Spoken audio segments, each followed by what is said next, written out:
Hello, everyone. We are here with Émile. Hi, I don't know if I Maria. pronounced good. Yes, How are you? I'm great, thank you. Thank you for coming. It's very interesting what he wants to share with us. So first of all, please, Émile, introduce yourself. Who are Sure. you to the people who doesn't know you? Hi, everybody. Thank you, Maria, for inviting me today. Thank you. My name is Émile. So I was born in China, Mhm. and with my family, we moved to France when I was 5 years old. Uy, so baby. Yeah, and so I spent 25 years in France, and I've been working and living in China for the past 6 years.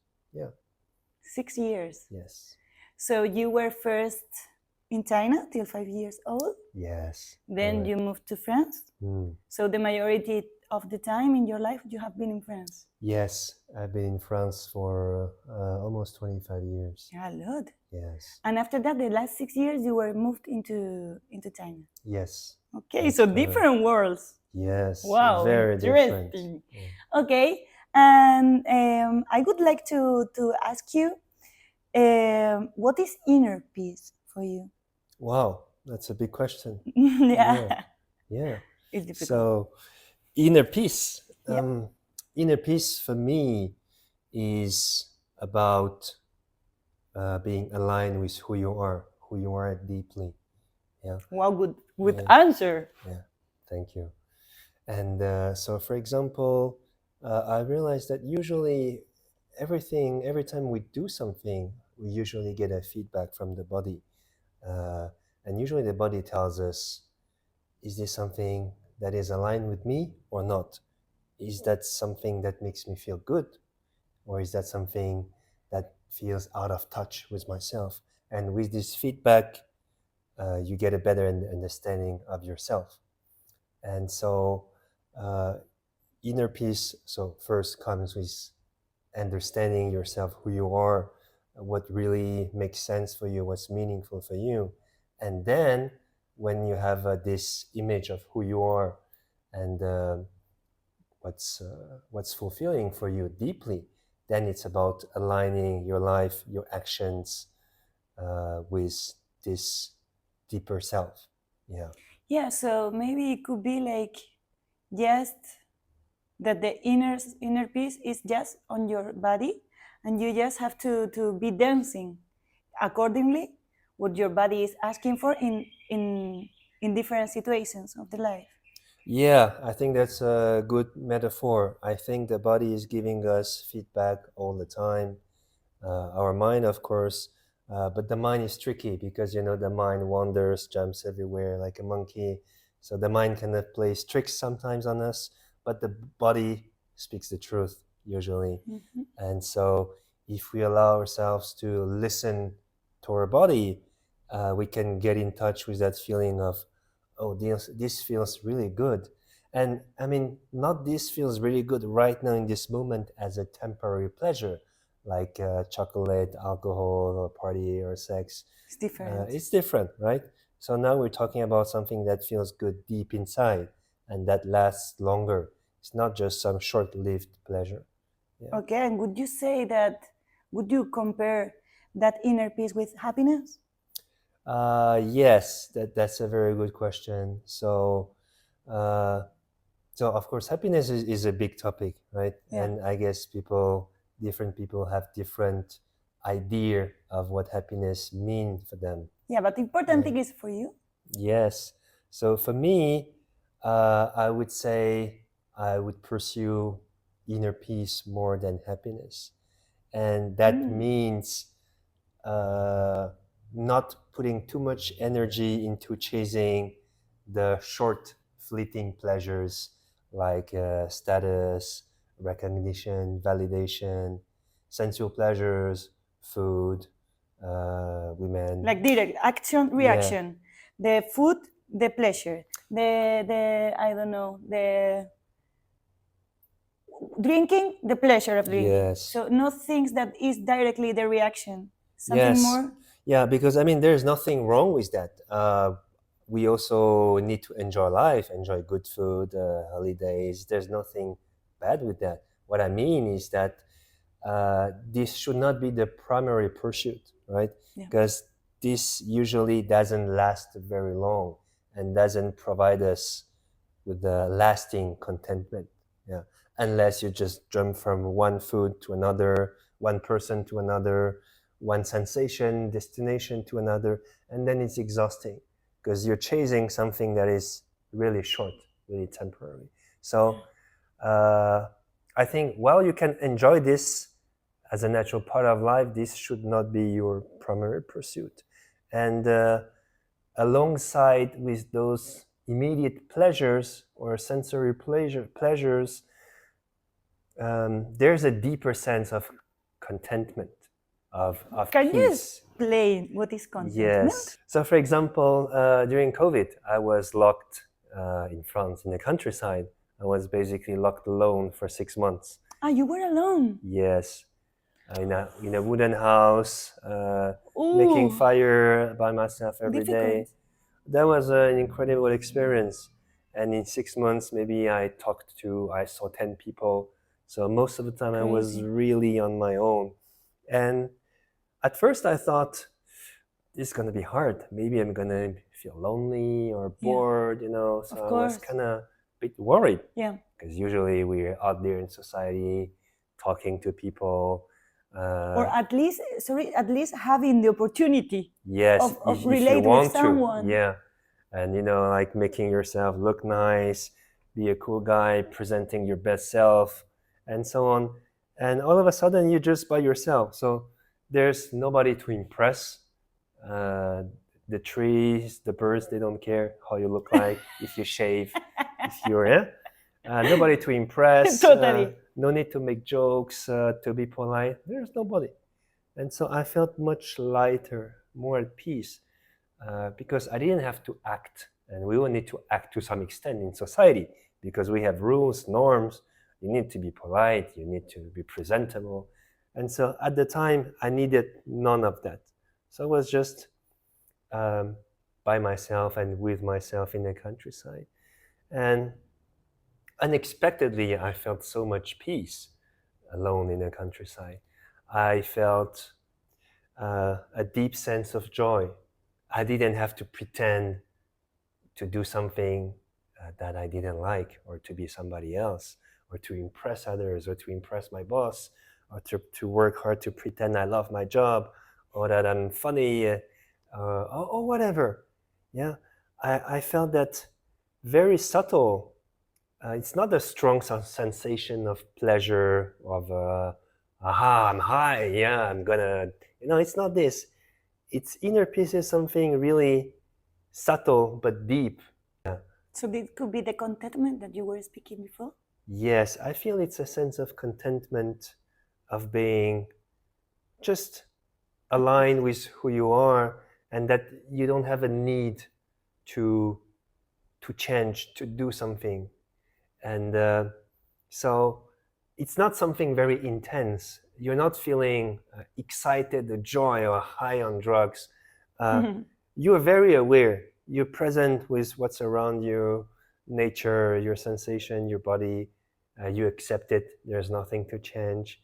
And you get this deep and lasting sense of contentment. Like this moment is perfect. There's nothing to change. There's nobody to impress. So being present. Yeah, being present without needing to do more to achieve a certain goal. Yeah. So at the end, it could be like that COVID gives you and we can take notes for applying it to our lives, because it gives you a good learning that is that don't try to pretend who you are not when you are in a society, because as you said, when we are with the rest of the people, we are like all the time like pretending that they are good or pretending that you like. So it's like, no, came back to your body again and think, my body is like is enjoying, is in alignment with my body, what it is happening now. Okay, so I'm gonna continue. No, so I'm not gonna express what I don't like. I'm gonna be true and loyal to myself. So it was the learning that you would take away from that? Absolutely. This is one learning. And the second learning I want to emphasize on is this difference between the pleasures of everyday life. We spend a lot of time and money consuming, buying things, going to parties, especially in the drinking. Western. Yes, but also in the rest of the world, Yeah. and trying to chase after sensations. I'm going to buy an ice cream. I'm going to go to a nice lunch. I'm going to spend time with that nice person that I like. And we try to chase something that's supposed to make me happy. But in the end, those things or people or situations that we chase, they only bring us satisfaction, I think, for a short period of time. And then we're next chasing the next person, next situation, next food, and so on. And this is exhausting. And so, as opposed to that, you can also just stay with what is in you and around you, chase less. And when I do this, I feel very much at peace. I feel very calm. There's no high pleasure, there's no satisfaction of desire, because desire is very limited. Okay, so you could consider the rest that you were speaking about, that the society supposedly think that are happiness. Would you associate that with necessities, with desires? Yeah, I will call that pleasure Pleasure. or the satisfaction of desires. But not happiness. For me, this would not be happiness. This Okay. would be pleasure. Yeah, pleasure, which is the satisfaction of desires, of our natural desires. But as you know, we have many desires, and desire has no end. And so this is an endless pursuit. And of course, this is how the world works, right? We need to consume, spend money, make the economy work, and so on. So we enter in that. Yes, in that vicious cycle. And I think, I mean, we all need to survive. We all need to buy food, to have a job. But it's good not to be caught only in that. And there are other ways of finding satisfaction in life, where you do not necessarily have to satisfy one desire or spend money to consume. There are many ways to find fulfillment inside that are free, that you cannot buy. And this is what I'm talking about. Yeah, and getting that part of your experience, I would like that you share what is your purpose in life now, in the present moment. That is very interesting and very related with what you were saying before. So it's like finding different perspectives. Can you explain it better, please? Sure. Concise, because this is a big topic, but thank you for asking. Yeah, because it's very interesting. Yeah, thanks. And so a little bit about myself, my background. So we are first generation immigrant, Chinese immigrant in France. I grew up in Paris. When we arrived in France, my parents were very poor. We had no money, no connection. And so I had a lot of pressure at school to succeed, to make our lives better, to make a better future for me, for my parents, and so on. Yes, yeah. So it's not like the common thing that we all have, but for you, there is the plus that your parents didn't have too much money. Yes. So you have double pressure: the society and the family one. So it's like, I need to be successful. Yes, and I need to make my parents proud. They bring us to another country so that we can have a better life. So it's a lot of pressure for a kid. Yes. And for a kid. Yes, that's life. And so I studied very hard, went to the best school and so on, have nice grades. I worked so hard. And until one point I realized the harder I work and the more brilliant I was at school, the less happy I was. And so by 18, I was already depressed, and really depressed. And life was getting really hard, even though I had nice titles, nice grades. And you had everything things that you were wanting. Yes. Since you were a child, but... Yes, and so I was thinking, wait, there's something not working. My parents told me this is the way to happiness, to success, and to a good life. If you work hard, you have a nice job later, stable salary, you have an easy life, and it's good. But I realized this But I'm makes not me happy. more unhappy, more miserable. So the contrary. Yes. And then I started to ask myself the real questions about happiness. What is really success? What is the meaning of life?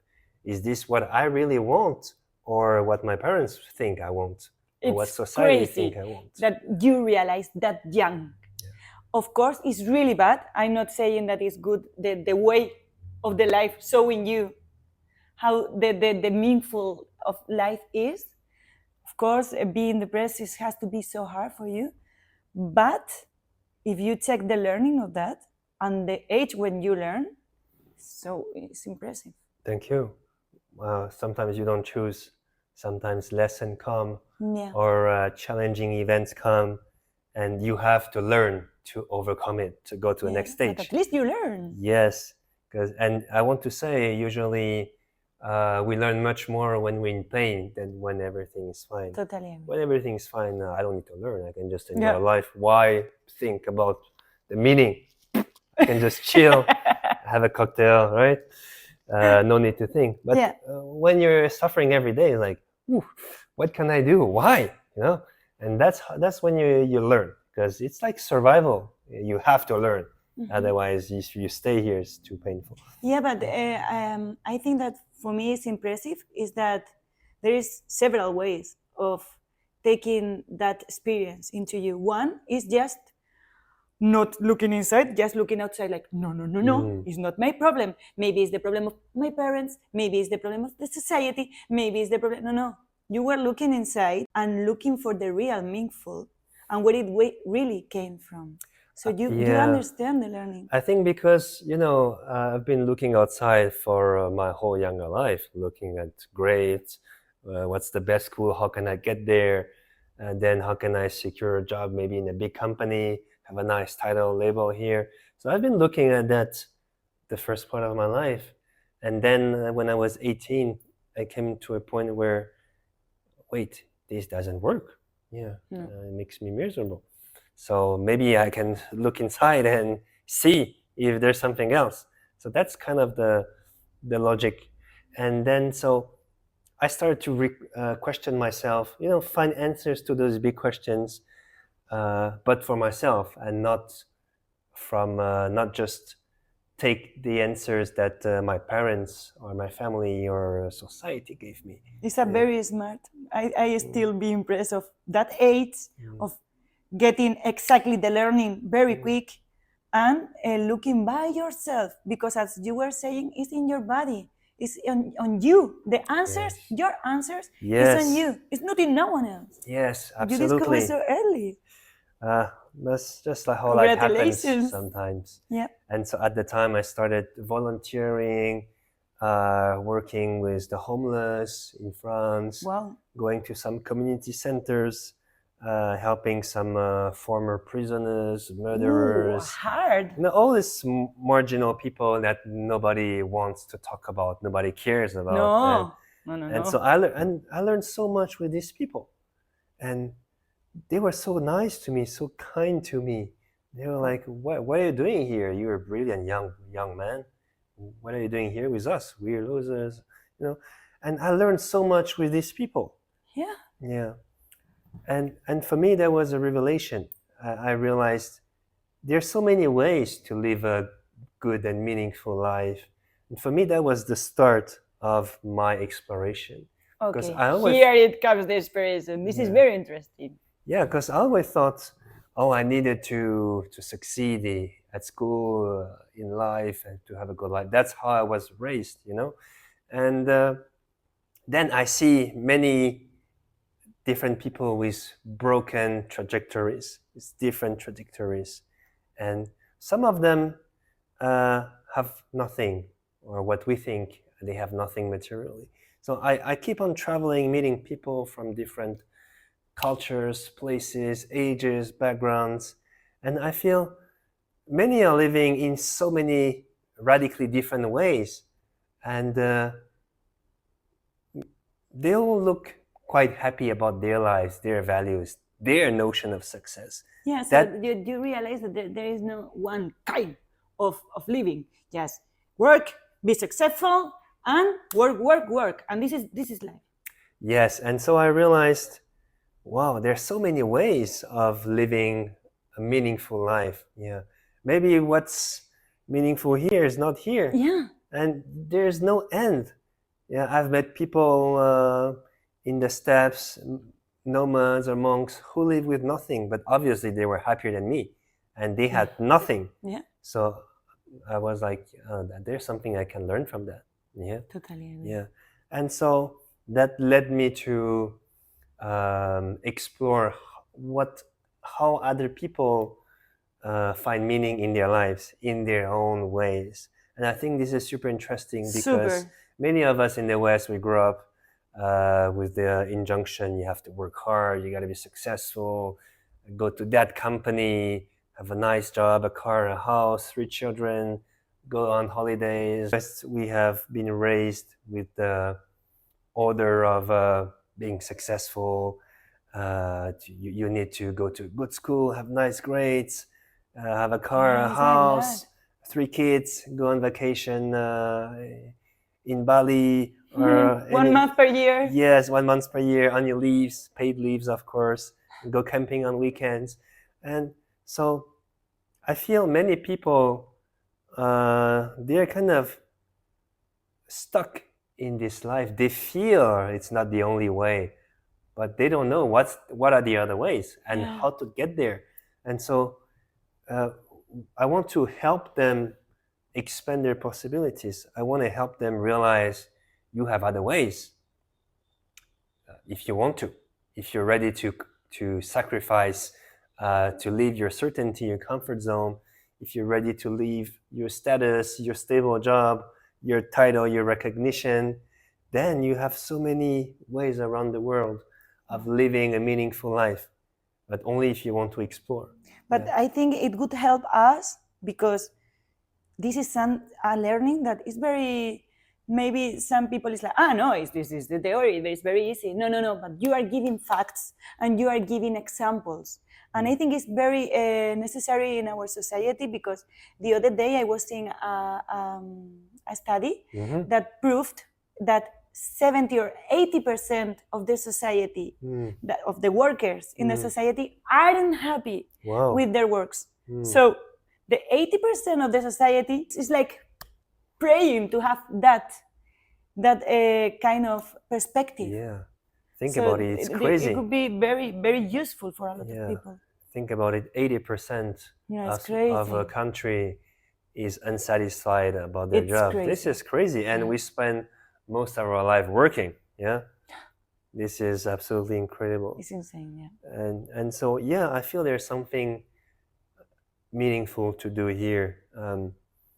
Many of us feel there's another way, but what's this other way? How should I start? So I want to help people by showing that this is possible. People have done it. Of course, also want to say there is a price. Yeah. You cannot have everything. No. Yeah. You cannot have your comfort, your certainty, your regular friend circle, and have another kind of crazy life. Usually, you have to choose. Totally agree. You cannot have 2 things in the same hand. Yes. You have to take one, the comfort zone, to take the other one. This is the risk, but this is your freedom, is your happiness, and life is only one. Yeah, absolutely. And I'm not saying that living with sheep in New Zealand is better than working in the office. Or yes. Yeah. Or yes. This you judge. You're the one who knows better. Nobody can decide for yourself. I'm saying if you really want the second one, you have the choice. Exactly. But it's up to you to get there. Yeah, but it's very nice because you are kind of not only emotionally and of course psychologically, you are physically going, exploring, going with them, feeling the impression, filming. So you are doing a great work. So it's like you are moving physically and of course emotionally because for you you are getting impression for the people. recollecting all that information to show that someone maybe is on his sofa going, oh, my work is very bad. But you are bringing that person to open his or her eyes, to change, to at least have the know that he or her has the opportunity to Yes. change his or her life. Yes. It's very nice. And I think that's maybe the most I can do. I cannot act for people. I cannot choose for people. Yeah, of course. No. What I can do, I feel, is just to show people there are other ways beyond what you know. Yeah, and it's up to you to take the next step if you want, if you feel it's right for you to explore. And so my job is not to tell you, oh, you should live like that, it's better. Yeah. My job is to tell you, if you're not satisfied, you have the choice. You have other ways. Look, this, that, and so on, and you can create your own way. It's not easy, nor not physically, financially, or emotionally. It's not easy. You step out in the unknown into something new, but the point is, you have the choice if it makes more sense for you. So I would say I'm more in the early part of the chain. I was going to ask you about that, because yes. of course for you, you are helping them, you are showing them the option, but I wanted to know, and I think the people that are showing us want to know the same question, that for you has been like that. Have you be brave enough to get out of your comfort zone and explore a new style of life? I feel I'm just doing it. I'm still doing it. But you are. I'm trying. This is life. Yeah. Life is the process, but you are. Your step is done. And I wouldn't say it's easy. To be honest, stepping out of your comfort zone into something you don't know is not something you just do like a stroll in the park. It takes some effort, some courage. So I'm still in the process. Yeah, but you are doing. Yes. And could you say with us how it was? In the beginning, it was difficult actually, because I think we all like to stay in that comfortable misery. You can complain, I don't like my job, my neighbor, my wife, my whatever, and do nothing. And you feel okay because it's comfortable, right? You can blame others. You can not take responsibility for yourself and say it's others' fault, it's society's fault. Yes. And nothing happens. Nothing. Yeah. The change is not gonna come like magic. Yeah, because change is not easy. No. Yeah? Until the point where you're more and more miserable, and then you're like, okay, maybe change is less painful than staying in that comfortable misery. And then I started to take action slowly, little by little, because I had no idea where to go, what's the next step, how to do this. And this is life. Yes, I just knew that if I stay here, this is not where I belong. So I had to do something else. And so you explore. And when you have the courage to start, usually you meet people very similar to you. Mm-hmm. Everywhere you go, you meet people like trying to find their ways. Yeah. And then you get more support, people who understand you, who help you, right? And so it gets easier over time, but maybe the first step is the most difficult. Totally. Yes. So you were working when you decided that? Yes. In China? Yes, I was working, and due to economic reason, that work ended, which actually I was quite happy about, because it was a nice job with a nice company, and people were very nice. Nothing wrong with the job itself. I just knew it wasn't for me. Yeah. But maybe I didn't have the courage to just leave and try something new out of the blue. No, and so for me, I think it's not even smart, because maybe the reaction is gonna be even worse. Because if you don't have like money to at Yes. least start, Yes. then you are gonna come like, no, for sure I'm not gonna try anymore. Yes. So maybe it's more smart to do step by step. Absolutely, it's smart to do it gradually. Maybe if possible, keep a side job, Yeah. and then try what really makes sense for you on the side. And then when you're ready, you can switch, you can jump. Exactly. So this is a kind of safe way to start. Yeah, and it's what Yes. you did. Yes. Yes. Nice. Very happy for you that Thank you you. are with your in consonant with yourself, that you achieve that, and that you can do this purpose in life. But I find it so interesting and so helpful for a lot of people. Thanks. And just as the last question, you Sure. told me what is your for you inner peace, the perspective, or inner peace that is similar than happiness, that is be in consonant with yourself, not needing anything else, doesn't have any need, or at least not following the needs that can come to your mind. This is what is for you. And how could you give us and for the rest of the people recommendation, advice of how to apply, how to live in inner peace in our daily life? Because maybe some of them are working, maybe some of them have a daily routine that no, I cannot meditate because I have to work. No, I cannot do sport because I have to take care of my kids. So some tips that could be useful, or maybe that you can do in different contexts in your life, Sure. that would help us to find inner peace. Sure. Thanks for asking. I think it's difficult to do everything at the same time, right? But you can start step by step. And first step I would suggest is to be more mindful, more aware of how you react to your life. You probably feel, I don't like this job, maybe, or I don't like this city or this way of life. And so these are signals that you're not aligned.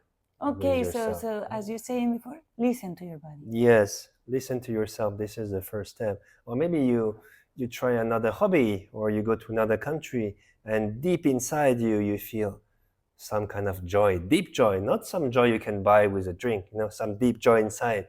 And so this is your body telling you, oh, this is what I'm really passionate about. Maybe I should explore more. And so first step is to be aware of these signals. Usually what feels good deep inside means it's yours. And yeah, but not physically or yes. in a superficial way. No, for example, this drink is very good. Yes, and we're not talking about chasing pleasure or sensation, right? We're talking about more feeling deeply. Yes. Okay. So this will be the first step. And then afterwards, you want to see how you can slowly transition from those states where you feel you're not aligned to more moments where you're aligned with yourself. Yeah. And of course, this takes time. You cannot leave your job overnight. Maybe you have kids to feed and so on. But you want to find ways to spend less time and energy in doing things that you cannot relate to. And then find ways to spend more time and energy doing what feels good. And this is, for me, the basics of being aligned with yourself, or at peace. Yeah, it's a process, it's a journey. Also, I want to say that this sense of peace or alignment can change over time. Yeah. What I love right now maybe is not what I loved 10 years ago, and it will change. So and it is okay. And you can be so, I mean, it doesn't matter what age do you have. You can be 20, Yes. 30, 40, 50, 60, 70, 80. Yes. That is always the right moment if you are feeling it. Yes, absolutely. That there's no right age, No. or it's never too late. Yeah, as long as you're alive and maybe beyond, you can change, and you can choose to do it other ways. Yes. Okay, very interesting. Thank you for Thank your you. answer. Thank you for your time. And I think it's gonna be so. I'm wishing to know more about your next interviews. So please, I think that the people that are seeing us are very interesting too. So could you share with us how we can find you, if you have some social media some blog somewhere where we can find you? You can share Sure. with us, please. Thank you, Maria. Thank you. Yes, so I'm in the process of building another Instagram page for my personal project of sharing these views. In the meantime, you can find me on Instagram at Émile Zed 666. Okay, I will write down. Yes. I will write down because Thank if you. someone maybe doesn't understand, whatever, I will write down. Thank you, And Maria. do you have some blogs or? Yes, I have a blog also where I've been writing a lot of articles on existential questions, spirituality, Interesting. psychology, and Maria will kindly share with you. I will below. share everything. Thank you so much. Thank Yeah. you so much. It has Yes. been a really pleasure to having you here. Thank you so much, Maria. Thank you you. everybody for watching, and we look forward to hearing more from you. Thank you. Yes, thank you very much. Bye-bye. Bye.